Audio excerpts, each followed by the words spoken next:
안녕하세요. 저는 이제 막 20 중반이 된 아들 하나를 키우고 있는 40 중반의 여성입니다. 남편하고 제가 일찍 결혼을 한 편이에요. 둘 다 어려운 형편 속에서 서로에게 위로가 되어주다가 마음이 맞아 결혼을 하게 되었어요. 그때 당시에는 연애를 오래 하자는 마음 같은 것도 썩 없었어요. 가진 게 없어서 결혼을 미룬다는 생각도 못했고요.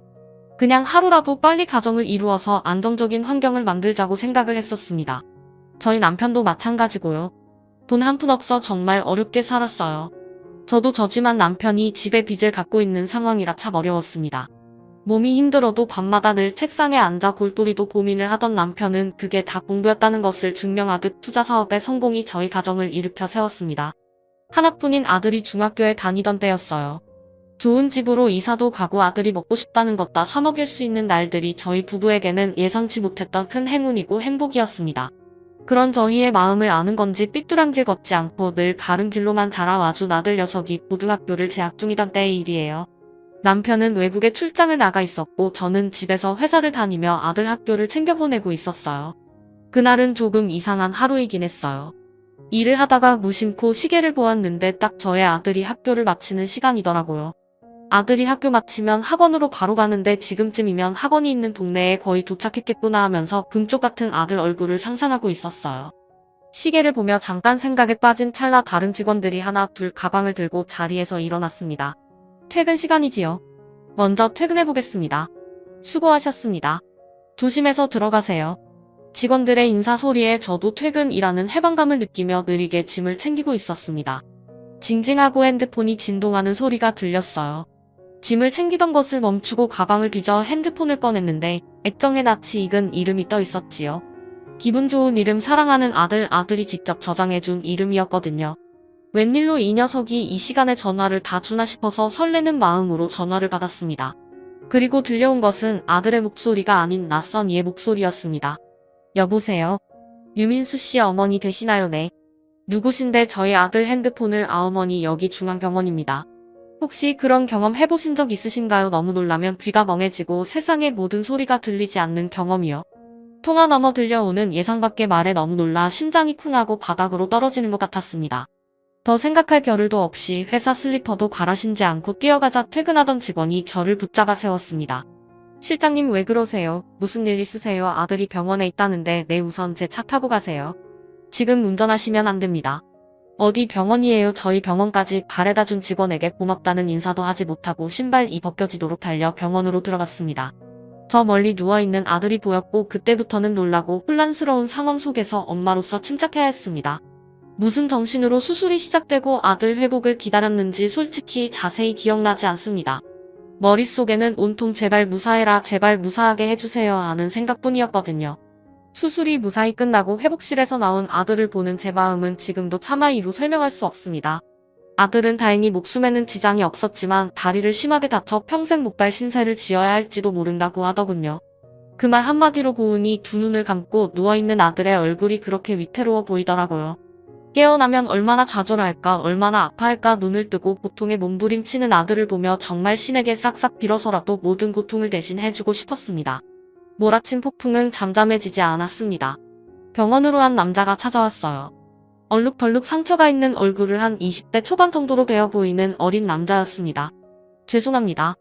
아들은 보행 신호를 지키며 횡단보도에 멀쩡히 서 있었을 뿐인데 내 아들은 저리 다쳐서 수술까지 하고 누워있는데 사고를 낸 사람의 얼굴은 몇 군데 타박상만 있는 멀쩡한 모습이라니 화가 났습니다. 왜 그랬어요? 아들이 아프다는 사실 자체만으로 충분히 힘들고 고통스러워 아들을 아프게 한 자를 이리 마주해야 한다니 정말 끔찍했어요. 정말 죄송합니다. 다 제 잘못입니다. 정말 잘못했습니다. 왜 도대체 왜 하필 내 아들이에요? 왜 죄송합니다. 정말 죄송합니다. 억울했습니다. 왜 하필 세상에서 가장 사랑하는 나의 아들이 이런 일을 당해야 하는 건지 왜 하필 저 인간이 들이받은 사람이 내 아들인 건지 꼴도 보기 싫으니 찾아오지 말아요. 우리 애는 지금 고통에 몸부림치며 매 시간을 보내고 있어요. 지금은 아무 말도 하고 싶지 않고 더더욱 듣고 싶지도 않습니다. 좋은 말로 할 때 가세요 한 줄 남아 아슬아슬하게 버티고 있는 이성의 끈을 간신히 잡았습니다. 왜 찾아왔을까 합의라도 받으려고 온 걸까 하는 마음의 괘씸함이 극에 달했어요. 눈물로 사죄하는 남자를 돌려보내고 뒤를 돌아 힘없이 누워있는 아들을 보니 마음이 너무 아팠습니다. 그렇게 하루 꼬박 아들과 함께 고통을 나누었고 다음날 아들은 한결 편안해진 얼굴로 아침 인사를 건네더요. 엄마 안녕히 주무셨어요. 아들은 날이 갈수록 더 밝은 얼굴로 병실 생활에 적응해 나갔습니다. 평생 목발 신세를 져야 할지도 모른다는 의사 선생님의 말이 거짓말이었나 싶을 정도로 아픈 본인은 밝은 모습이었어요. 엄마 걱정할까봐 일부러 괜찮은 척하는 건지 짧은 며칠 동안 모든 것을 감당하려니 남편이 보고 싶지 않을 수가 없었습니다. 하루빨리 남편이 와주길 애타게 기다렸어요. 남편이 없는 동안 물심양면으로 저와 아들을 챙겨준 것은 아들의 친한 후배였습니다. 마침 관할 경찰서에서 근무하는 분이셨고요. 아들은 그날 횡단보도를 기다리다가 인도로 돌진하는 차량에 사고가 났다고 했습니다. 남편의 후배는 하루가 멀다 하고 병실에 찾아와 아들의 상태를 체크하며 먹을 것들을 사다 주고는 했습니다. 삼촌 오늘 호빵맨 닮으셨어요. 야 삼촌 서운하다. 한여름에 구하기도 힘든 붕어빵까지 구해다 줬는데. 이 장난이에요. 아들 녀석은 남편의 후배를 삼촌이라 부르며 곧잘 따랐습니다. 자기들끼리 시답지 않은 농담을 주고받으며 깔깔거리기도 했고요. 저는 그렇게 웃는 아들을 보는 게 하늘에 감사했습니다. 삼촌이 붕어빵까지 사다 주셨는데 민수 너 그만 못해. 형수님 저 괜찮습니다. 저희끼리 장난치는 거예요. 제가 왜 저러나 몰라. 이렇게 매번 신세져서 어떡하죠. 잠깐 나가서 커피 한잔 하시겠어요. 네 좋습니다. 형수님 아들을 방에 두고 남편의 후배와 함께 로비로 나갔습니다. 갑자기 커피 한잔을 하자고 한 데는 그럴 만한 이유가 있었어요. 저 바쁘실 텐데 매일 이렇게 와서 민수 챙겨주셔서 감사해요.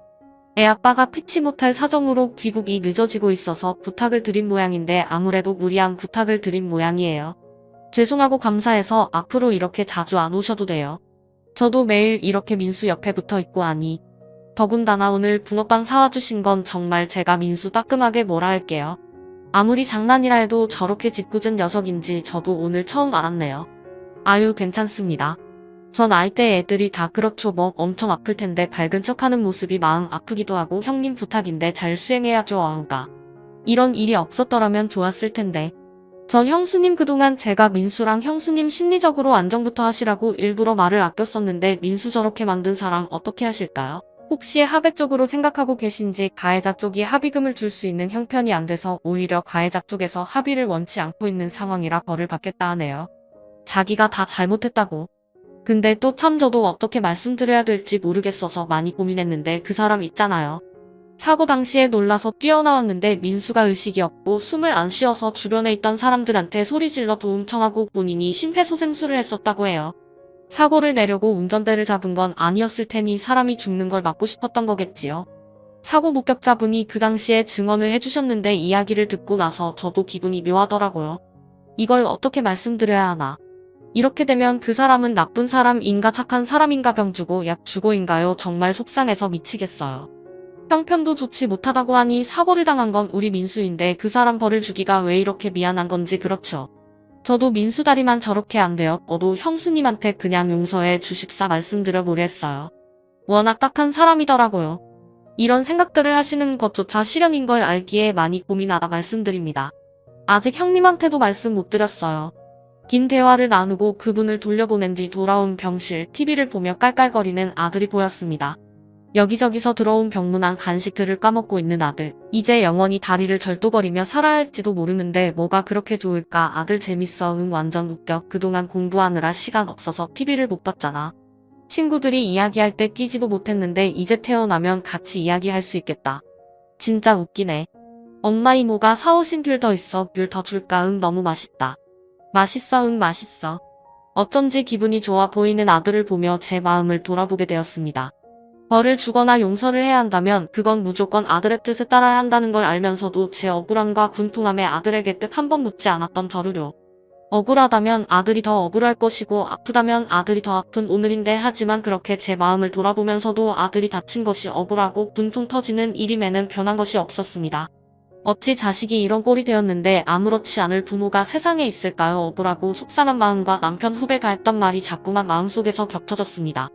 엄마 치킨이랑 피자 먹고 싶지 않아? 치킨에 피자 먹고 싶어. 응 아까 의사 선생님이 몰래 말해주고 갔는데 빨리 나으려면 치킨이랑 피자만 한 게 없다던데 치킨 먹고 싶다. 아잉 피자 먹고 싶다. 참 나 웃기고 있어. 이상한 소리 하지마 시켜줄게. 아들의 애교로 결국 치킨과 피자를 동시에 주문하고 작은 침대 테이블 위에는 치킨 박스와 피자 박스가 떡하니 자리를 차지했습니다. 젓가락으로 치킨 한 점을 먹는데 제가 아는 맛이 아니더라고요. 새로 나온 맛이라더니 아들은 맛있게도 먹습니다. 천천히 먹어 콜라를 잔에 따라주며 말했더니 들고 있는 치킨을 손에서 놓지도 않은 채 콜라를 벌컥 마셨어요. 잘 먹는 모습에 기분이 좋았습니다. 엄마 나 그 아저씨 어떻게 됐어? 심장이 쿵하고 바닥에 떨어지는 느낌이 들었습니다. 자기를 이렇게 만든 사람이니 궁금할 법도 하지 짠한 마음에 섣불리 아무 말이나 대답하지 못했어요.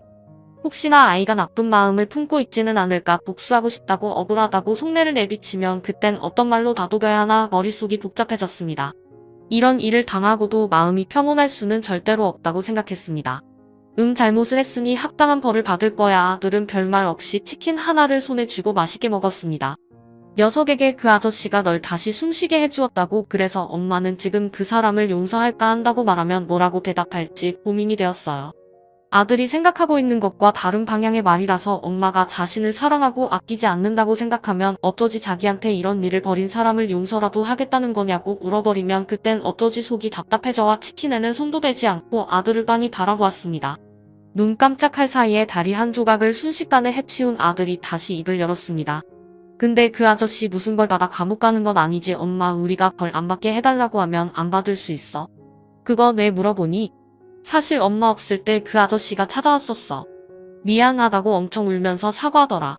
자기가 몸이 아파서 약을 먹고 있는데 원래 약 먹고는 운전을 절대 안 하는데 집에 일이 있어서 급하게 가야 하는데 그날따라 택시가 안 잡히더래.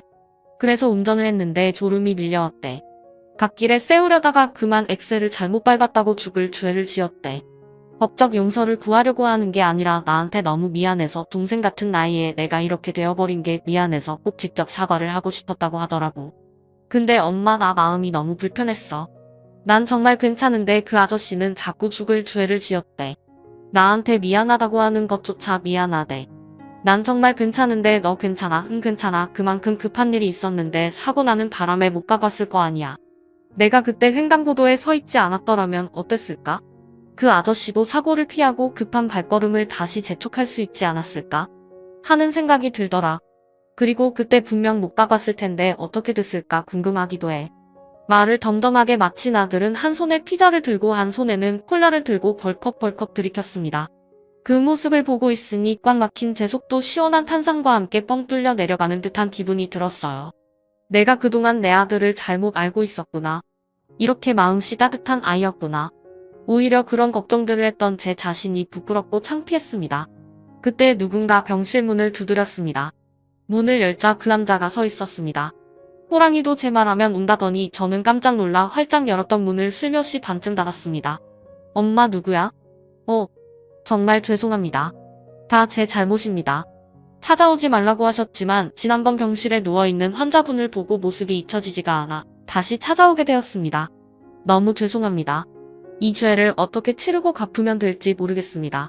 하라는 대로 다 하겠습니다. 조금이라도 억울함이 풀리실 수만 있다면 너무 죄송합니다. 누구냐는 아들의 말에 대답을 취하기도 전에 남자가 문 앞에 무릎을 꿇었습니다.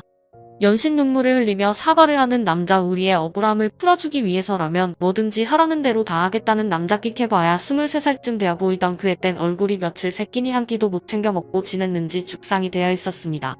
사람 얼굴이라고는 믿기 어려운 마치 사포 같은 얼굴을 한 남자 어떻게 하지? 어떻게 할까? 용서하자는 마음이 더 앞서갔지만 정말 제가 용서를 할 수 있을지 의심스럽더라고요.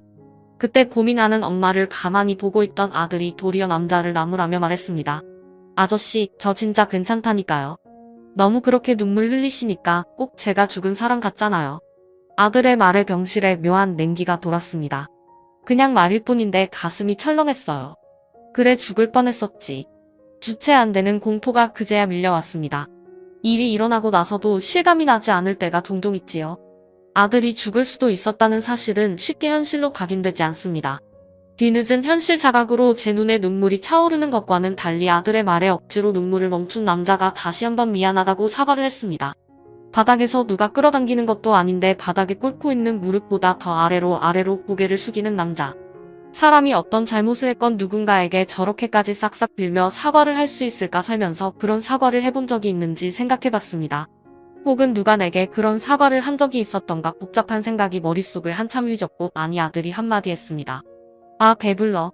눈물이 고이는 복잡한 어미의 속을 아는지 모르는지 아들이 말했습니다. 테이블 위에 있던 치킨과 피자는 아직 눈에 띄게 양이 줄지 않은 채 그대로였습니다. 아들은 조금 어색한 표정으로 문 앞에 무릎을 꿇고 있는 남자를 향해 말했습니다. 아저씨 아직 식사 안 하셨으면 치킨 같이 드실래요? 저 혼자 먹고 있으니 저희 엄마가 먹을 생각을 안 하네요. 정신없이 먹기에만 바쁜 줄 알았는데 제가 잘 먹고 있는지도 체크하고 있었던 아들은 투정하듯 남자에게 말했어요. 남자는 무릎을 꿇은 채로 괜찮다고 사양했습니다.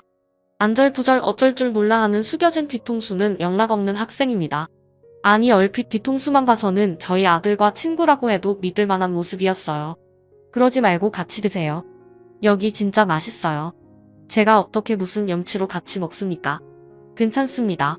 같이 먹으면서 이야기 좀 하면 좋을 것 같아서요. 진짜 다른 듯 없고 제가 사람들이랑 같이 밥 먹는 걸 좋아해서 그런 거니까 부담 갖지 마시고 같이 먹어요. 진짜 맛있는데. 남자가 괜찮다고 하는데도 아들은 끝까지 같이 먹자고 하더라고요. 결국 마지못해 수저를 든 남자가 간이 의자에 앉았습니다. 그렇게 저희 세 사람은 동그랗게 마주 앉은 조금은 이상한 상황이 연출되어 버렸어요. 아들을 자신의 차로 들이받은 남자와 그 사고를 당한 아들과 그 아들의 엄마가 함께 치킨과 피자를 먹는 모습이라니 남들이 봐도 참으로 이상한 상황임이 틀림없었습니다. 침묵 속에서 치킨을 먹고 있는데 젓가락질하는 모습이나 치킨을 씹는 얼굴을 보니 그 얼굴 위로 자꾸만 아들의 얼굴이 겹쳐 보입니다. 딱히 안쓰러운 모습도 아닌데 왜 그렇게 안쓰러워 보였는지 그래서 제가 결국 침묵을 깨고 말았습니다. 아들한테 이야기는 대충 들었어요. 우리 아들은 아무래도 그쪽을 용서하고 싶은 모양이에요. 그렇게 불쑥 이야기할 생각은 없었는데 이미 답답한 마음을 뚫고 튀어나온 말은 다시 주워 담을 수가 없었어요. 치킨 한 조각을 들고 힘없이 깨작거리던 남자가 놀란 토끼 눈을 하고 저를 바라보았습니다. 저를 향했던 시선은 몇 초 지나지 않아 아들에게로 향했고요.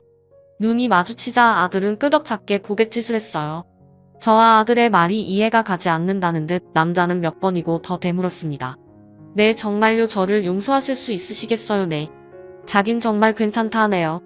엄마로서 마음이 찢어지지만 본인이 괜찮다는데 제가 뭘 할 수 있겠어요. 정말 뭐라고 말씀을 드려야 할지. 용서받으면 안 될 나쁜 짓을 했는데 어떻게 용서하시는지. 억울했어요. 왜 하필 내 아들에게 그런 일이 생긴 건지 하지만 저보다 더 억울한 건 아들 본인이라고 생각했어요. 제게 무슨 힘이 있겠어요. 아들의 뜻을 따를 뿐이에요. 그렇게 벌을 받으신다고 해서 민수 다리가 다 낫는 것도 아닌데 무슨 의미가 있나 싶고. 아저씨 제가 외동 아들이거든요. 근데 저랑 나이 차이도 많이 안 나는 것 같으니까 그냥 제 형 해주실래요? 의미 없는 벌 받지 마시고 어쩌면 벌이다 생각하시고 형 있는 친구들이 제일 부럽거든요 저는. 아 정말 그래도 되는 건지 죄송해요. 자꾸 눈물이 나서 그래요. 우선 울고 싶은 만큼 우시고 천천히 대화해요. 정말 단 한순간도 용서를 받을 수 있는 거라고는 생각하지 못했어요. 제가 이런 용서를 받을 자격이 있는 건지 이렇게 용서를 받아도 되는 건지 모르겠습니다. 제가 앞으로 무슨 수를 써서라도 열심히 돈 벌어서 아드님 앞길에 보탬이 되도록 하겠습니다. 아이고 됐어요. 돈 받고자 이런 결정을 하는 사람이 어디 있겠어요. 그런 생각은 접어두세요. 정말 그쪽이 그렇게 갚으려고 한다면 저희의 마음이 도리어 이상해지는 것 알고 있죠. 그럼 어떻게 해서든 마음으로든 행동으로든 무엇이든 하겠습니다. 갚으려고 하지 마세요. 그저 용서 그 이상 그 이하도 아니에요. 정말로 그저 아들이 궁금한 게 있다고 해서 저도 궁금하기도 하고 그날 급한 일이 있어서 가는 길이었다고 들었어요. 어떻게 되셨어요? 죄송합니다. 제가 태어나기 전부터 아버지 피 때문에 어머니가 고생하며 사셨어요. 그런 아버지로 인해 저는 학교를 포기하고 일을 시작했었고 그날도 야간 근무를 하고 잔업삼아 오후까지 일을 하고 있었는데 어머니께 전화가 걸려왔어요. 사채업자들이 집에 찾아와 물건을 다 부수고 있다는 연락이었어요. 미칠 것 같았어요. 혼자 계시는 어머니가 너무 걱정돼서 바로 가야겠다는 생각뿐이었어요. 그런데 사고가 났고 결국 집에는 가지 못했어요. 제가 가려고 했는데 경찰서에 있다는 전화를 받고 어머니께서 오시게 되었죠. 한심한 아들이에요. 저는 아무 말도 할 수가 없었습니다. 어떤 말을 해줄 수 있는 입장이 아니라고 생각했어요. 남자는 그 후로도 아들과 한참 대화를 나누고 병원을 나섰습니다. 식사를 양껏 하고 배가 불러서인지 긴 대화로 인해 지친 건지 곤히 잠든 아들 얼굴을 보니 기분이 이상했습니다.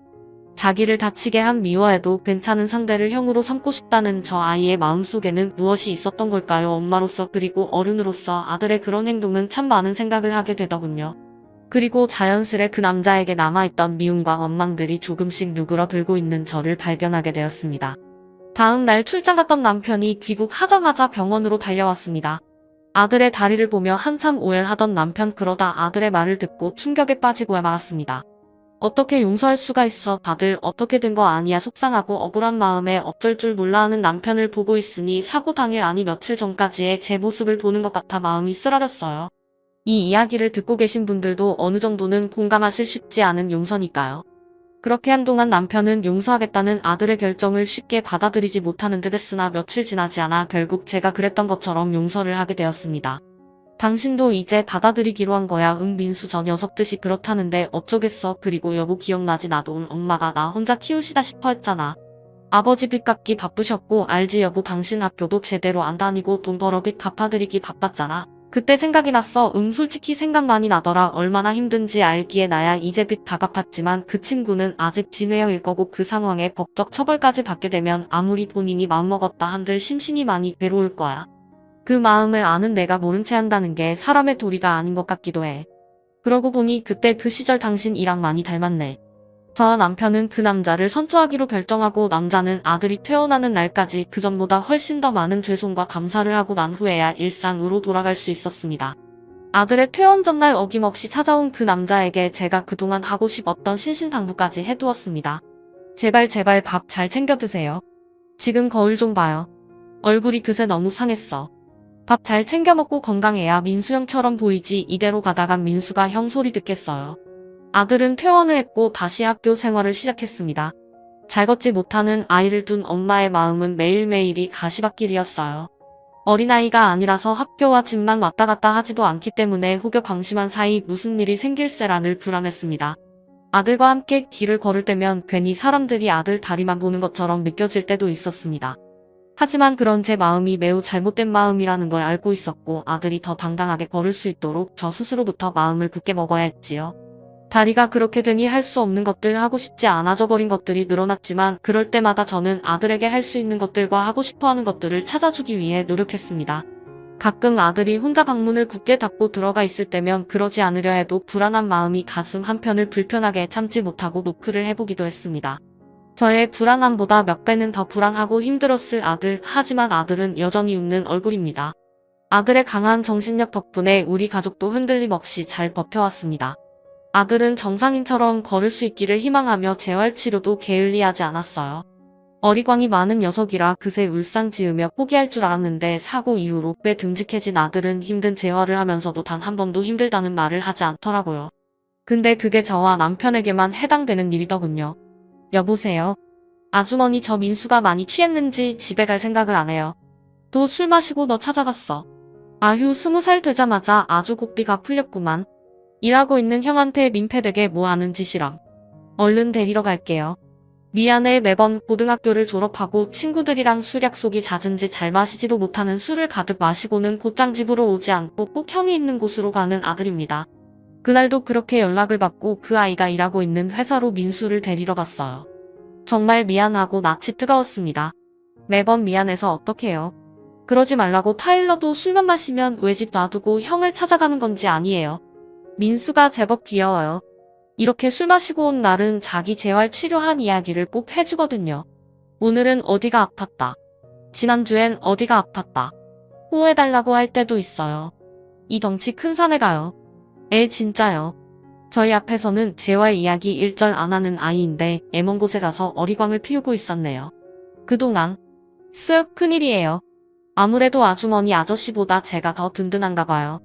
못 살아 정말. 저희 어머니께서 이번 주에 같이 식사하자고 하시던데 혹시 시간 괜찮으세요? 나 너무 좋지요. 그렇게 다 함께 식사를 하게 되었어요. 사실 그 일이 있고 난 후부터 꾸준히 언급되어 왔던 식사 자리인데 여러 가지 이유로 미루다 보니 2년이라는 시간이 지나버렸습니다. 그동안 직접적으로 자주 만난 적은 없었지만 아들을 통해 소식을 전해 듣곤 했었어요. 형네 가족이 얼추 빚을 다 갚아간다는 이야기나 아들이 영화 대본을 쓰는 작가가 되고 싶어 연습 삼아 써내려간 시나리오를 형이 자주 읽어주고 있다는 이야기. 그래서 공식적으로는 처음으로 함께 식사를 하는 날이었습니다. 왠지 모르게 긴장이 되었어요. 직장에서 중요한 회식이 있는 남편은 참여를 하지 못했고 네 사람이 같은 테이블에 나란히 마주보고 앉았습니다. 저만큼이나 긴장한 듯 서로의 분위기를 살피는 표정들이 가지락색이었습니다. 형 혹시 이거 나만 모르게 상견례 하고 있는 거 아니지? 뿌아 아들의 농담에 긴장된 분위기가 조금은 풀어졌습니다. 정말 감사한데 뭐라고 감사하다고 해야 정말 감사한 게 전달될지 고민을 많이 했어요. 우리 현우가 제 눈에는 착하고 좋은 아이였는데 그렇게 사고를 내고 사람을 다치게 했다는 소리를 듣고 속이 타들어갔어요. 이 일을 어쩌면 좋을까? 남의 눈에 눈물 나게 하면 내 눈에는 피눈물 난다는 말도 있는데 잘못을 했으니 벌을 받으라. 그렇게 말해놓고 내가 그때 현우한테 전화를 안 했더라면 나만 그때 혼자 꼭 참았더라면 어찌나 후회가 되던지. 자식 잘못이 부모 잘못이라지만 그날은 정말 제 잘못이었어요. 정말 죄송했습니다. 그리고 죄송한 마음보다 더 많이 용서를 받을 수 있다고는 저도 현우도 생각지도 못했어요. 당장 저한테 일어난 일이라고만 생각해봐도 결코 쉽지 않은 결정이라는 걸 너무나도 잘 알기에 그래서 더 감사하고 또 죄송했습니다. 아니에요. 아드님이 워낙 좋은 사람이라서 저희도 그런 결정을 할 수 있었던 걸지도 몰라요. 그저 마음 가는 대로 했어요. 물론 저희 민수가 너무 원하기도 했었고 일이 천방지축인 제 아들 녀석과 형 동생 사이가 되어주니 저도 너무 고맙고요. 외동 아들이라 늘 걱정이 많았는데 늘 좋은 영향력을 끼치는 사람이 형이 되어주고 있다는 게 얼마나 든든한지 모릅니다. 둘이서 이렇게 잘 지내게 될 줄은 그땐 우리 모두가 다 몰랐잖아요. 그날 그런 사고가 일어날 줄 아무도 몰랐던 것처럼요. 그저 인연이 되어 곁에 있어주심에 고맙고 감사합니다. 게다가 그날 현우가 아니라 다른 사람이 낸 사고였다면 우리 민수는 세상에 없었을지도 모르고요. 멈춘 숨을 다시 쉬게 해준 것도 현우라는 거 알고 계셨지요. 그게 어떻게 감사받을 일인가요? 사고를 내지 않았더라면 아이 괜찮아요. 어서 식사하십시다. 애들 표정 좀 보셔요. 우리 이러다 한 소리 듣겠어요. 함께했던 식사 자리는 긴장되고 어색하기도 했지만 좋은 기분이 드는 시간이었습니다. 그곳에 모인 두 사람은 그저 아들들이 건강하고 바르게 자라주기만을 바라는 어린 엄마들이었어요. 같은 마음 같은 뜻을 품고 있는 사람들이었기에 앞으로의 관계도 건강하고 따뜻할 것 같다는 느낌을 받았습니다. 부디 나쁘고 힘든 것들이 우리를 비켜가고 행복으로 가득하길 기도하게 되었어요. 우리라는 글자에 민수 남편 그리고 현우네 가족도 포함해 보았어요. 현우는 늘 한결같은 사내였습니다. 빚을 거의 다 갚았지만 성실함은 정말 대한민국 1등이었죠. 그런 현우를 보며 민수에게 자극이 많이 되었던 것 같습니다. 일부러 하고 싶은 공부에 집중하라고 아르바이트는 하지 말라고 했었는데 자기가 직접 벌어서 공부하고 싶다며 아르바이트를 시작했어요. 사실 속으로는 내심 그런 생활에서 아이의 아픈 다리가 약점이 될까봐 걱정되었던 게 사실입니다. 하지만 그것은 엄마 아빠만의 못난 두려움이더라고요. 저희의 두려움을 비웃기라도 하듯 민수는 한 걸음 한 걸음 성장하고 있었습니다. 이 모든 것이 현우의 덕분이라고 생각해요. 피 한 방울 섞이지 않은 사내가 민수에게 최고의 형이 되어준 것처럼 앞으로 민수 역시도 누군가에게 그런 형이 되어줄 수 있으리라고 믿습니다. 그런 사람이 될 수 있도록 그런 마음을 키워나갈 수 있도록 저희 역시 부끄럽지 않은 부모가 되어보려고 합니다. 민수는 아르바이트를 하며 본인이 하고 싶었던 공부도 열심히 하고 있어요. 자기가 하고 싶었던 게 축구나 육상 같은 체육이 아니라 얼마나 다행인지 모른다며 너스레를 떨던 아이 책상 앞에 하루 종일 앉아 글이라는 걸 써보겠다고 고군분투하는 그 아이의 모습에서 세상에 희망을 보기도 했습니다. 세상만사 모든 것이 잘못되라는 법으로 일어나지는 않는다는 것을 깨달았어요. 일상은 평화롭게 흘러갔습니다. 남편도 바빴던 출장이 어느 정도 잦아들고 가족들과 함께 보내는 시간이 늘어났어요. 사랑하는 사람들과 보내는 시간은 정말 소중하죠. 그렇게 평화로운 일상을 보내고 있던 어느 날 아들 앞으로 편지 한 통이 도착했습니다.